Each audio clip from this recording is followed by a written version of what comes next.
मतलब क्या है कि लोग अपने मजहब की किताबों को सबको नहीं पढ़ने देते। अगर पढ़ने पड़े तो, अगर पढ़ने पड़े तो, अगर पढ़ने पड़े तो, अगर पढ़ने पड़े तो इसलिए कि मरी हुई लाशों में लाठी पीटने से जिंदगी नहीं लौटेगी। सुन लो आज वाली अभी की तकरीर, तुम समझो ना समझो, कुफराज खूब समझेगा।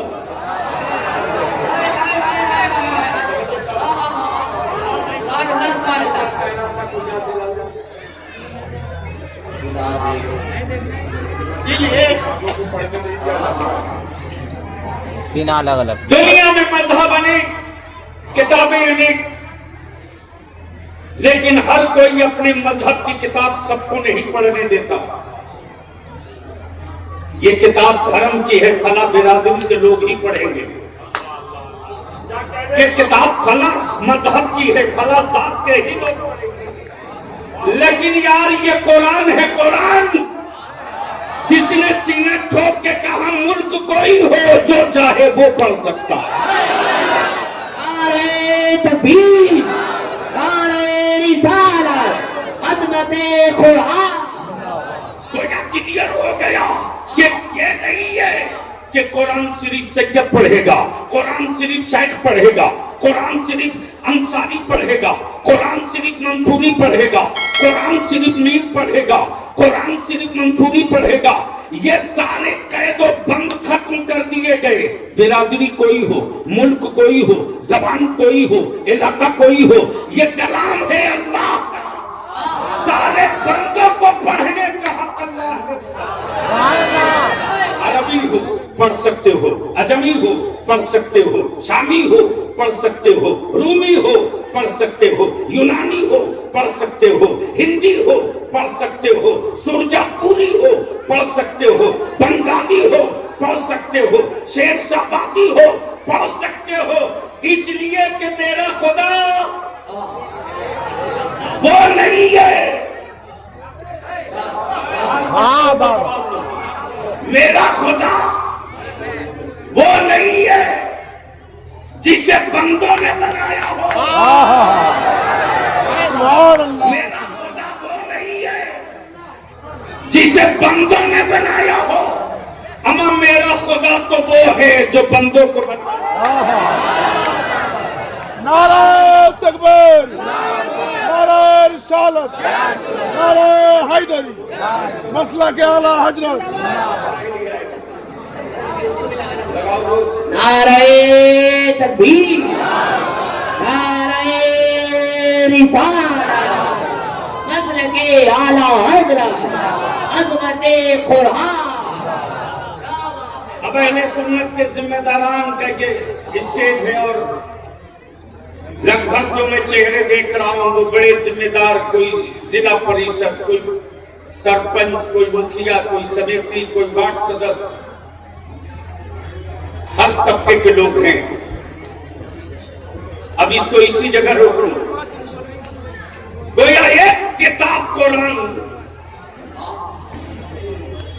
जिसने बिरादरी की सारी दीवारों को गिरा दिया,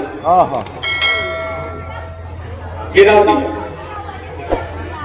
और ये क्लियर कर दिया कि अगर कपड़ा धोने वाले के बेटे के सीने में कुरान हो तो सैयद को भी उसी के पीछे हाथ बांध के नमाज पढ़नी हो। तो ये क्लियर हो गया कि इस्लाम में बिरादरी बात का कोई कंसेप्ट नहीं है। इस्लाम में बराबरी का कंसेप्ट है, बराबरी का तसव्वुर है। इसलिए ये सजे सजाए चेहरे, उम्र देख लो, अल्हम्दुलिल्लाह इतनी कम उम्र वाले हैं जिनको अगर 1000 रुपये की रेजगारी दे दे तो 1 हफ्ता लगेगा गिनने में। 1000 रुपये का 58 सिक्का दे दीजिए, 1 हफ्ता लगेगा। लेकिन अल्लाह ने जिन सीनों को मुंतखब कर लिया, अल्लाह ने जिन सीनों को मुंतखब कर लिया, साहब उम्र चाहे कुछ भी हो, इंतखाब मेरे रब का है। तो अब अगर सुनने के मूड में ढंग से आ जाओ तो मैं भी सही ढंग से उतरने की कोशिश करूँ। एक बार धीरे से बोल दीजिए सुभान अल्लाह। अच्छा एक बार आप लोग चुप रहिएगा, स्टेज वाले बोल दें निकाह टूटने का डर ना हो। एक बार स्टेज वाले भी बोल दें सुभान अल्लाह। ऐसा नहीं कि मैं तकलीफ भूल गया हूँ इसलिए आपको बोल देने से ज्यादा मैं चाहता हूँ कि आज कुछ काम की गुफ्तगू कर दूं, इसलिए कि अब तो हमारे यहाँ भीड़ आती है। जरूरत की गुफ्तगू कुछ नहीं होती, फजीलत की बातें पूरी रात होती। सही बात है, बिल्कुल हक बात। लेकिन मैं उन लोगों की दुकान में ताला बंद करा के दम लूंगा जो अहले सुन्नत से बच्चों को अंधभक्त बना रहे हैं।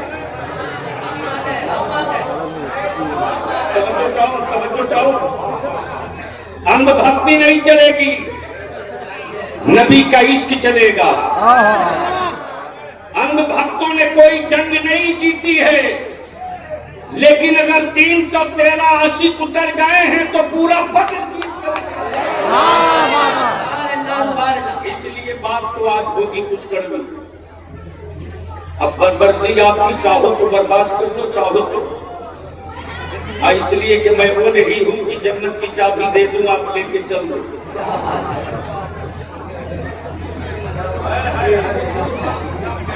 इस वक्त पूरे सीमांचल में नहीं पूरे मुल्क में जिसने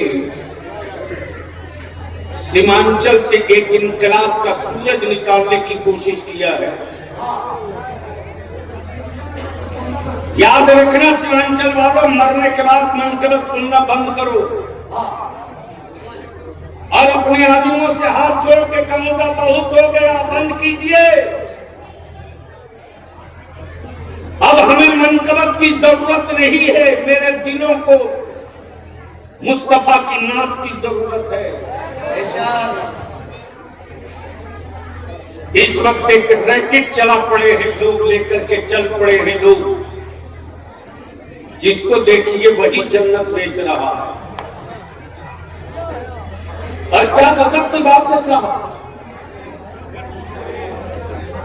क्या भैया कुछ हो गया है क्या?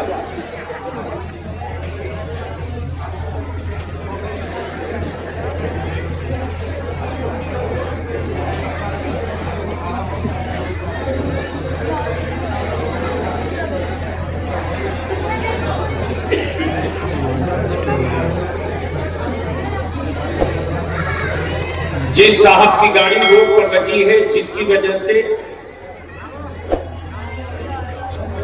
ट्रैफिक जाम हो रही है, अगर उन पर FIR हो जाएगा तो वो मदरसे वालों को कसूरवार नहीं ठहराएंगे। इसलिए बराए मेहरबानी जल्दी से जाकर के अपनी गाड़ी को किनारे लगा दीजिए, क्योंकि मेरे नबी की शान ये है कि मुस्तफा वाला दिल दुखाता नहीं है, दिल जीत लिया।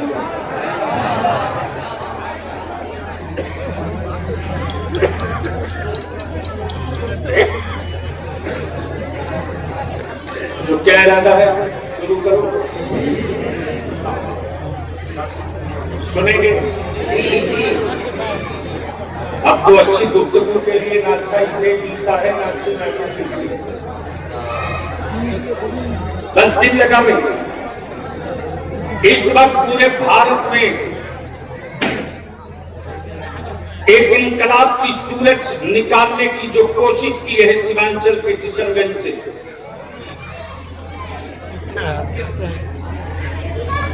मुहक्किक़ असर हजरत अल्लामा डॉक्टर गुलाम जाबिर शम्स साहब ने, हर मौलवी अपनी औलाद के लिए साल में जमीन रजिस्ट्री कराता है, हर सेठ अपने बेटों के लिए साल में खेत लिखवाता है, लेकिन कुछ लोग ऐसे पैदा हो गए जो अपनी औलादों के लिए जमीन का टुकड़ा नहीं, मुस्तफा के दीन के लिए टुकड़े मांग रहे हैं। हजरत अल्लामा डॉक्टर गुलाम जाबिर शम्स साहब मिंबर शरीफ पर जज्बा फरोज, और खुशी इस बात की है कि हाफिज मोहसिन साहब हो या मसाजिद के हमारे इमाम, अपनी पेशाब के मुताबिक मेरा हर आलिम इनके दस्तो बाजू बन करके खड़ा, और ये आसार दिख रहे हैं कि आने वाले दिनों में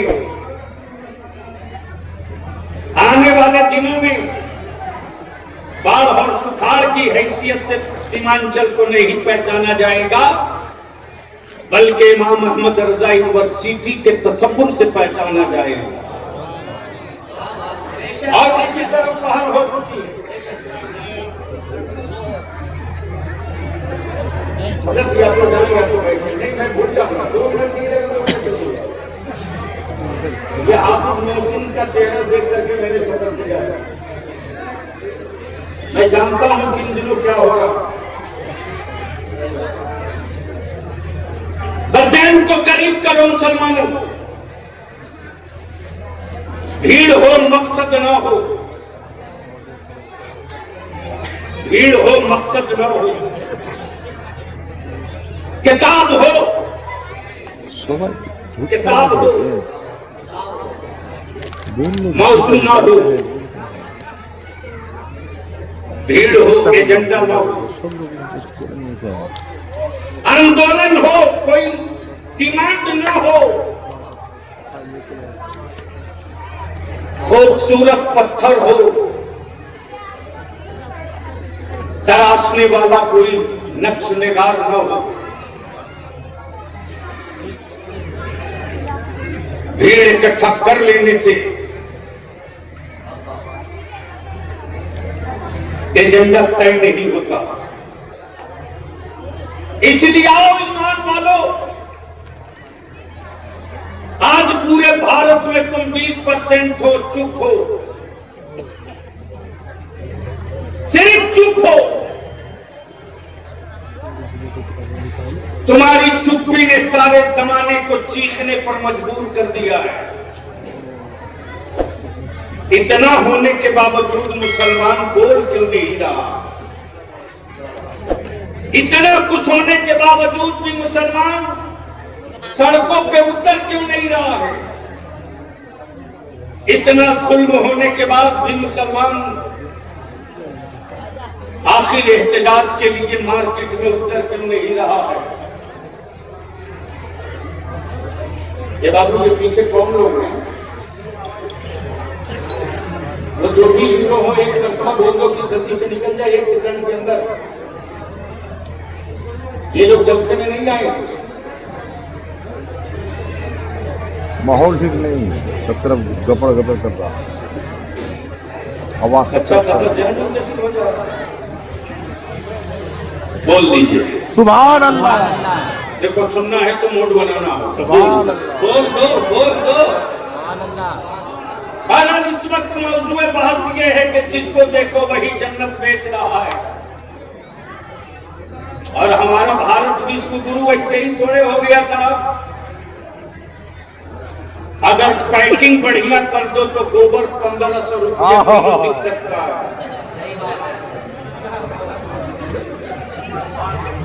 ये काम दूसरे मुल्क में नहीं होगा। अरे जब पेट खुला पचका करके कद्दू का जूस 1000 रुपये लीटर बेचा जा सकता है, तो क्या नहीं किया जा सकता? लेकिन बलियाबी तो कहता है अहले सुन्नत के जवानों को अंधभक्त बनाने वालों, अब तुम्हारी उल्टी गिनती के महीने और साल शुरू हो चुके हैं। बरेली के इमाम अहमद रजा ने मुस्तफा की उम्मत को नबी का आशिक बनाया, अंधभक्त नहीं बनाया। सुन्नत जिंदगी में ना हो, इश्क का दावा हो, अंधभक्ति है। सजदों से पेशानियां खाली हो, ईमान का दावा हो, अंधभक्ति है। घरों में बेटियां घरों की बेटियां, मेरी बेटियां बेहिजाब और बेनिकाब सड़कों पर मस्ती करें, हर नबी के इश्क के दावे भरे। माफ करना, ये सौदागरी तो हो सकती है, नबी का इश्क नहीं हो सकता। इसलिए बलियाबी आज तो कहना चाहेगा, तो ये बेटे बैठ जाओ, आराम कर दो। नहीं तुमको पता नहीं है बेटा, 2 मिनट नहीं लगेगा। इस वक्त मेरे बच्चों को अंधभक्त बनाया जा रहा और जन्नत में जमाने वाले कोई और नहीं, हजरत लोग हैं, हजरत लोग। क्या खूबसूरत छुपा और पगड़ी और दस्तार के साथ मेरे बच्चों का की अकीदत का सौदा किया जा रहा। तब बलियाबी ने भी अहद कर लिया है कि इनकी दुकानों में ताला बंद करवा के दम लूंगा। क्या बात। इसलिए चंद भक्ति नहीं चाहिए, नबी का इश्क चाहिए। और कुफ्र को फौजियों से डर नहीं लगता है, कुफ्र को नबी के आशिकों से डर लगता है। इसलिए कि कुफ्र को मालूम है, कुफ्र को खूब पता है कि जब मदीने वाले मुस्तफा का इश्क चढ़ गया, नबी वालों का इश्क चढ़ गया, मुस्तफा वालों के ज़हन दिमाग पर नबी का इश्क चढ़ गया, तो बिलाल के वजूद पर और बिलाल के जिस्म पर उम्मैया के कोड़े गिरते रह गए, लेकिन नबी का इश्क कम न हो सका बिलाल का। खुबैब को सूली पे लटका दिया और हुक्मरान कहते रहा, अब भी वक्त है पलट जाओ, अब भी वक्त है पलट जाओ, जो मांगोगे वो दे दूंगा। ये फौजी नहीं था कि सरेंडर कर लेगा, ये नबी के आशिक थे। हजरत खुबैब मुस्कुरा कर बोल पड़े अकल के टुवरे, अरे शुक्र करके मेरे अल्लाह ने एक जिंदगी दिया है, अगर करोड़ों जिंदगियां होती तो मदीने वाले मुस्तफा के हर इशारे पर हर जिंदगी कुर्बान। क्या बात है, नारे तकबीर, नारे रिसालत, क्या बात है, सुभान अल्लाह, सुभान अल्लाह। जिनकी अपनी जन्नत की गारंटी नहीं, वो जन्नत बेच रहे हैं। सही बात, बिल्कुल आप बात है हजरत। जिनकी अपनी जन्नत की गारंटी नहीं, वो जन्नत बेच रहे हैं। वो दिए कोल कुछ माफ करना यार, ना ना इस वक्त जो सबसे बड़ा मजलूम तबका है आलिमों में, दिल्ली থেকে तो वह हमारे मदरसों का मुदर्रिस और मसाजिद का अइम्मा है। बेंगलोर থেকে মিডিয়া এসেছিল। अइम्मा से बड़ा कोई मजलूम नहीं है अभी, असातिज़ा से बड़ा मजलूम नहीं है कोई अभी। एक रात के चंद घंटों के लिए मोटा लिबास देने के लिए आप गरीब नहीं हो। अपनी औलादों के मोबाइल में पर मंथ 500 रुपये का रिचार्ज कराने के लिए आप गरीब नहीं हो। अपनी औलादों की शादी में डीजे बाजा ऑर्केस्ट्रा के लिए आप गरीब नहीं हो। अपने बेटों की शादी में नोटों की गद्दियां फाड़ कर लुटाने के लिए तुम गरीब नहीं हो। बेशक याद रखना, दामाद खरीदने के लिए खेत बेचने वालों, दामाद खरीदने के लिए खेत बेचने वालों, अरे तूने मिट्टी का टुकड़ा नहीं बेचा है, तुमने अपनी औलादों का मुस्तकबिल भारत में बेच दिया है। इसी को बचाने के लिए इदारे शरीया ने तहरीके बेदारी के लिए कमर कसा। लड़ाई तो होगी, वाह लड़ाई तो होगी, सत्ता से भी लड़ेंगे, मिल्लत से भी लड़ेंगे, हुकूमत से भी लड़ेंगे, मुआशरे से भी लड़ेंगे, हुकूमत से भी लड़ेंगे और समाज के दबंगों से भी लड़ेंगे। इसलिए कि दुनिया खूब जानती है कि आलिम जब तक मैदान में नहीं आया जो चाहो वो कर दो, लेकिन जिस दिन ये मैदान में उतरेगा उस दिन या तो अल्लामा फजल हक खैराबादी बन के उतरेगा,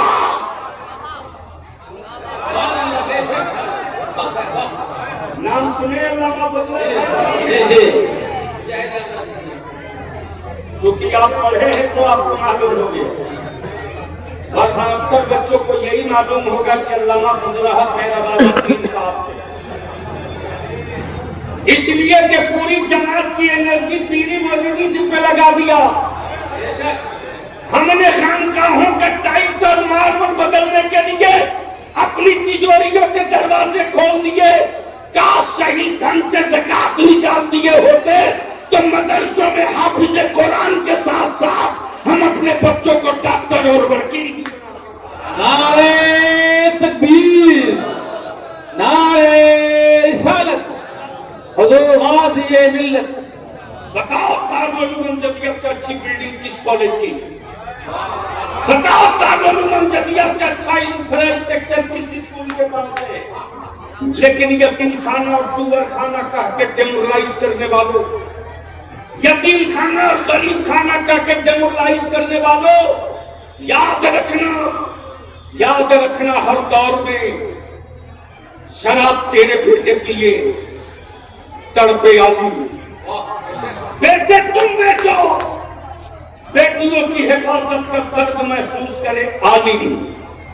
तेरी बेटियां गैरों की बहू बने, बच्चे की कैसे इब्तिदाल से फिक्र करे आली। जुआ आपका बेटा खेले, जुआ से छुड़ाया कैसे जाए इसकी तदबीर करे आली।